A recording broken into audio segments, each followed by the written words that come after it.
Hey everyone, this is Joseph Trimmer reporting from Hunt, Texas.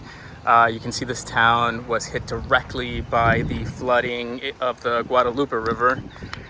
And if you take a look at some of these trees, you can see they've just been ripped from the ground. There's debris everywhere.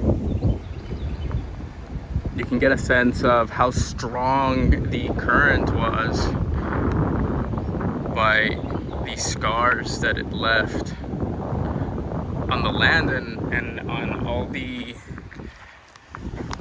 the infrastructure and buildings here. It was just horrifying.